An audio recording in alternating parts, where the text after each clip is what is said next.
इतनी भीड़ है उनके आसपास, उनमें और भीड़ के बीच में भी कोई खास अंतर नहीं है। हाँ, गाड़ियों को देखा मैंने।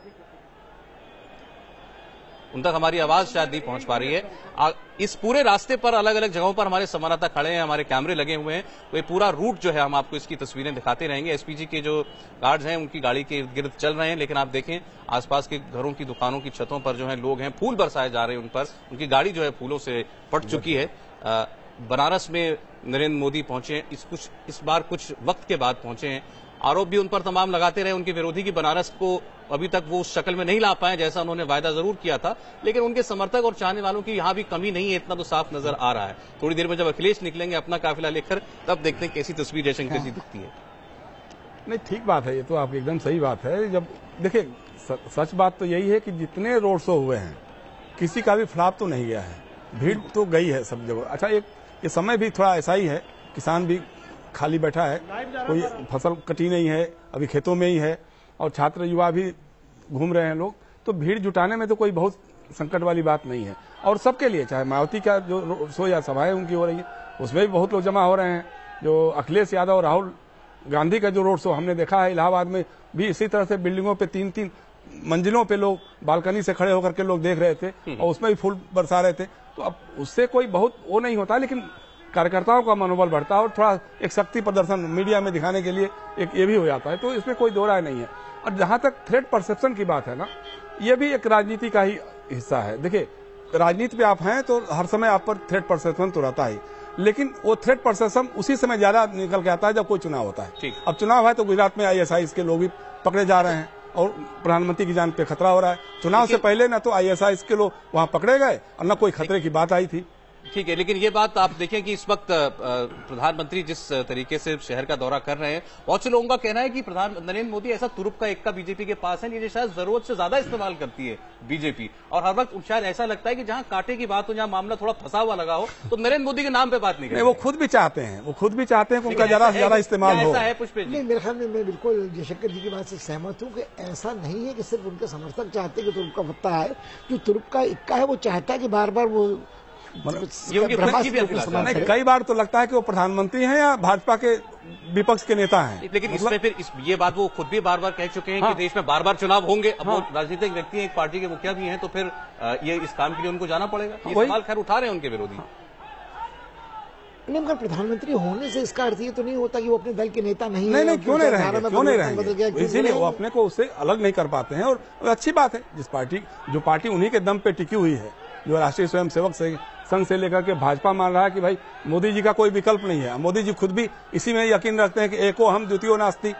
तो इस राजनीति में तो कोई दो राय नहीं है। ठीक है, वही उन्हें करना पड़ेगा जब सारी जिम्मेदारी आपकी है, सारी वाहवाही आपके नाम है। तो लेकिन ये सभी के लिए ठीक है, ये मायावती जी के लिए भी ठीक है, ये अखिलेश के लिए भी ठीक है। ये राजनीति इसी तरह की चल रही है। इस राजनीति में कोई सामूहिक नेतृत्व वाली बात है ही नहीं है। भाई राहुल गांधी, सोनिया गांधी के अलावा कांग्रेस में क्या है, या अखिलेश यादव, डिम्पल यादव रह गए, मुलायम सिंह जी तो अब रहे नहीं, उस ढंग से सक्रिय रहे नहीं।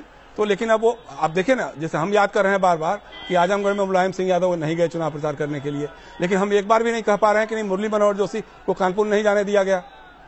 ये भी है, वहां के सांसद वो भी हैं। तो वो ऐसी राजनीतिक बनावट हो गई है। लालू प्रसाद जी के पार्टी में लालू प्रसाद जी रहेंगे, नीतीश कुमार की पार्टी में नीतीश कुमार रहेंगे, ममता बनर्जी की पार्टी में ममता बनर्जी रहेंगी, नरेंद्र मोदी की पार्टी में नरेंद्र मोदी जी रहेंगे, अमित शाह जी रहेंगे।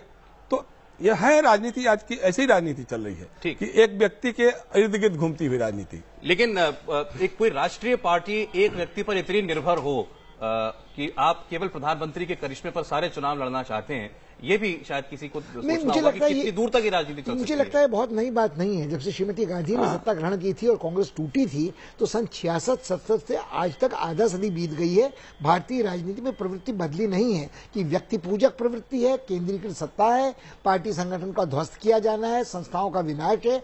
उसका अगर इस समय वो फसल काट रहे हैं मोदी जी, तो मतलब लगता है कि जो लोग उनके विरोधी हैं वो दुखी हो सकते हैं। एक बार ही हुआ था सिर्फ 1977 के मामले में, और तब लोकनायक थे, तब लोकनायक का जादू था, लेकिन पार्टी पे किसी एक का दबदबा नहीं था। एक बार बनारस पे हम अश्वनी पांडे के पास चलते हैं, वो इस वक्त लंका इलाके में खड़े हैं।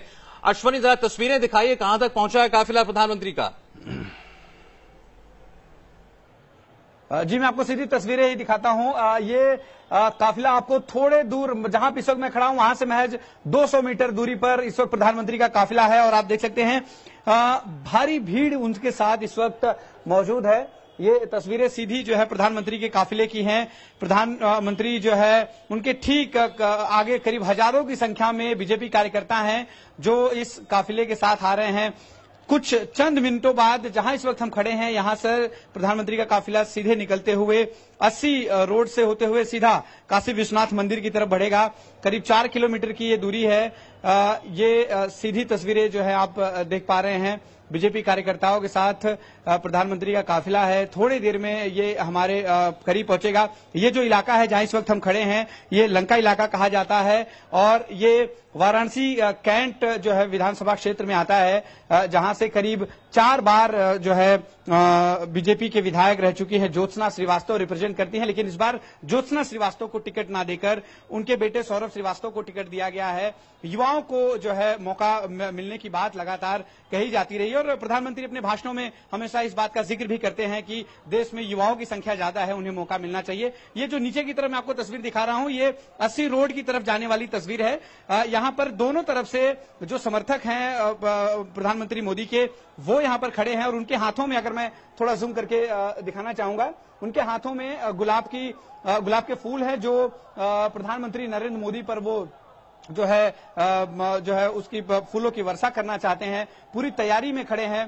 पुलिस जो है वो बीच से अभी जा रही है ताकि प्रधानमंत्री के कॉन्वॉय को जाते समय कोई दिक्कत ना हो।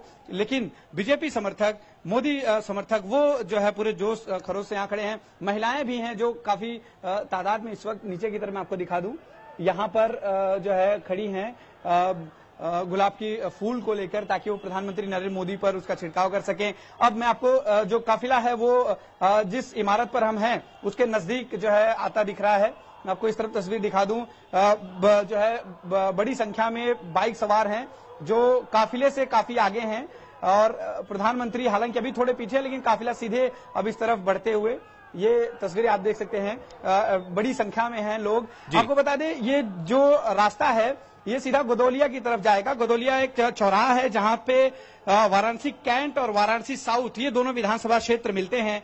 वाराणसी साउथ से जो है करीब 7 बार विधायक रह चुके श्यामदेव राय चौधरी का टिकट काट दिया गया। हालांकि इसको लेकर काफी नाराजगी जो थी, हालांकि अब ये भी बीजेपी से सुर उठने लगे हैं कि नाराजगी उनकी खत्म हो चुकी है। यहां से इस बार नीलकंठ तिवारी को टिकट दिया गया है जो इस बार अपनी किस्मत आजमा रहे हैं बीजेपी के टिकट से। आपको बता दें वाराणसी में जो 3 सीट है, तीनों ही सीटों पर बीजेपी का कब्जा है। वाराणसी नॉर्थ से रविंद्र जायसवाल जो पिछले बार विधायक बने थे, इस बार फिर से वो चुनावी मैदान में हैं। तीनों ही सीटें बीजेपी के पास है। प्रधानमंत्री के निर्वाचन क्षेत्र में ऐसी कुल 5 विधानसभा सीटें हैं, जिनमें से 3 बीजेपी के पास है। बाकी 2 जो सीटें हैं वो फिलहाल समाजवादी पार्टी के पास हैं। फिलहाल काफिला काफी आगे तक बढ़ता हुआ आ रहा है। हम लंका के इलाके के एक इमारत पर खड़े हैं और भीड़, अगर मैं आपको बताना चाहूंगा कि हजारों की तादाद में ये इस वक्त भीड़ है। प्रधानमंत्री के काफिले के आगे, साथ ही प्रधानमंत्री के कॉन्वॉय के पीछे भी यही आलम है। लोग अपनी इमारतों पर भी खड़े होकर जो है प्रधानमंत्री को देखने की यही शायद ये जो रोड शो की जो राजनीति है या प्रचार का ये जो तरीका है, ये अलग करता है रैली से। जब यहां आपका सीधा जनसंपर्क होता है, आप लोगों के बीच में से गुजरते हैं। रुचि कुमार के पास चलेंगे, काशी विश्वनाथ मंदिर पर इस वक्त मौजूद है। रुचि, आप तक पहुंचने में तो लगता है काफी वक्त लगेगा अभी प्रधानमंत्री की गाड़ियों को।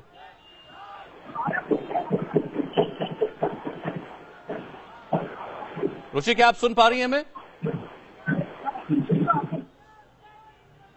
तक हमारी आवाज नहीं जा रही है। ये पिछले कुछ वर्षों की या कुछ दशकों का ये परिवर्तन है, ये रोड शो का प्रचार का माध्यम, या ये पहले भी होता रहा कुछ पे जी? और नहीं, मुझे लगता है रोड शो तो बिल्कुल स्पष्ट है कि जब से आपको ये सैटेलाइट टीवी ने सुविधा दी कि आप आंखों देखा हाल रेडियो पर सुनने के बदले खुद देख सकते हैं, और जब से एशियाई खेलों के बाद ये रंगीन तमाशा देखने को मिला, तो मुझे लगा कि वो ओलिवर क्रॉमवेल का जो उदाहरण है ना कि लोगों को अगर तमाशा दो और रोटी तमाशा दिखलाते रहो, रोटी का टुकड़ा देते रहो, तो तुम चिरकाल तक राज कर सकते हो। तो उस तमाशे का हिस्सा है। अच्छा, रुचि के पास चलते हैं, अब हमारे साथ हैं वो। रुचि, आप तक पहुंचने में लगता है काफी वक्त अभी प्रधानमंत्री को है, कितना फासला होगा आप में और जहां तक अभी उनका ये रोड शो पहुंचा है? देखिए, फासला बहुत ज्यादा नहीं है सौरभ, लेकिन क्योंकि सड़कों पर भीड़ है और पीएम मोदी का काफिला धीरे धीरे आगे बढ़ रहा है, जो लोग सड़कों के किनारे खड़े हैं उनको मोदी हाथ हिला के उनका अभिनंदन कर रहे हैं। और इस समय हम खड़े हैं काशी विश्वनाथ मंदिर के सामने। हमारे पीछे आपको दिखाई देगा ये काशी विश्वनाथ मंदिर का गेट है जहां से पीएम मोदी अंदर जाएंगे। और प्रधानमंत्री मोदी जब लोकसभा का चुनाव लड़ रहे थे और काशी से वो एमपी का चुनाव लड़ रहे थे, तो चुनाव के पहले यहां पर आए थे दर्शन करने के लिए। उसके बाद जब वो लोकसभा चुनाव जीत गए तो उसके बाद पीएम मोदी यहां पर दोबारा आए दर्शन करने के लिए, और बीच में एक बार और आए और आज फिर आ रहे हैं यहां दर्शन के लिए। आपको यहां पे सुबह से हम देख रहे हैं उनके स्वागत की जबरदस्त तैयारियां चल रही हैं। ढोल नगाड़े लोग लेके यहां पे आए हैं, हाथों में बीजेपी के झंडे हैं और बैनर्स लिए हुए हैं मोदी के। कुछ लोग मास्क पहने हुए हैं पीएम मोदी का। तो इंतजार है कि प्रधानमंत्री मोदी कब यहां आते हैं और कब इस मंदिर में दर्शन करने के लिए जाते हैं। सौरभ, लेकिन वो लोगों से बात करेंगे शाम को, अभी केवल मंदिर में दर्शन करेंगे और फिर जौनपुर चले जाएंगे।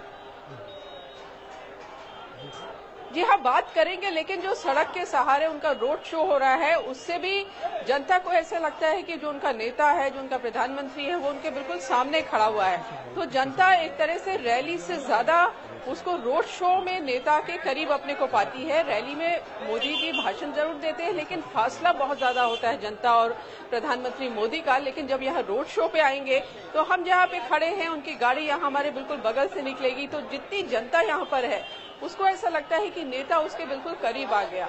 तो इसलिए लोगों में ज्यादा उत्साह है कि वो प्रधानमंत्री मोदी को बिल्कुल नजदीक से देख पाएंगे। अच्छा, ये रुचि, क्या ये बात सही है कि पहले ये कार्यक्रम जो है ये टाल दिया गया था, उनका रोड शो होगा, ये ऐसा सबने कहा कि बंदोबस्त में बहुत दिक्कत होगी इसलिए ये ड्रॉप कर दिया गया था प्लान। फिर ऐसा क्या हुआ कि अचानक रात में दोबारा फिर ये खबर आई कि सुबह ही उनका रोड शो होगा? देखिए, आप कह सकते हैं कि अब बस आखिरी दौर का चुनाव, आज एक फेज की वोटिंग हो रही है, फिर आखिरी दौर का चुनाव बचा है। तो बीजेपी कोई भी कोर कसर नहीं छोड़ना चाहती। बीजेपी नहीं चाहती कि जरा सी कुछ ढिलाई से उसको कुछ सीटों का नुकसान हो जाए। तो इसलिए आज क्योंकि यहाँ पे दोपहर के बाद अखिलेश यादव और राहुल गांधी का रोड शो है, तो प्रधानमंत्री मोदी का भी रोड शो निकालने का फैसला किया गया। और बीजेपी को ऐसा लगा कि जब प्रधानमंत्री सड़कों पे निकलेंगे, रोड शो करेंगे, तो जनता उनको सामने देखेगी, तो उसका असर बहुत ज्यादा होगा और चुनाव में किसी तरह का नुकसान ना हो। ऐसा ना हो कि बाद में लगे कि अरे प्रधानमंत्री का एक रोड शो भी करा देते तो अच्छा होता है। इसलिए ये रोड शो कराने का फैसला किया गया है। और ये संदेश बनारस के लिए नहीं, पूरे पूर्वांचल के लिए है। जी हाँ, जितनी सीटों पे और 8 तारीख को नहीं, आज भी जहां पर चुनाव हो रहा है, क्योंकि सब आसपास के इलाके हैं। यहाँ से आप जाएंगे, बगल में लगा हुआ मऊ है, आजमगढ़ है, सब जगह जो मोदी जी यहाँ पे रोड शो करेंगे उसका असर बाकी आसपास की सीटों पर भी जरूर पड़ेगा। तो इसलिए बीजेपी चाहती है कि कोई भी कोर कसर चुनाव में न रखी जाए और प्रधानमंत्री मोदी का रोड शो इसीलिए किया जा रहा है। और बनारस की जहां तक बात है, बीजेपी थोड़ा डरी भी है कि कहीं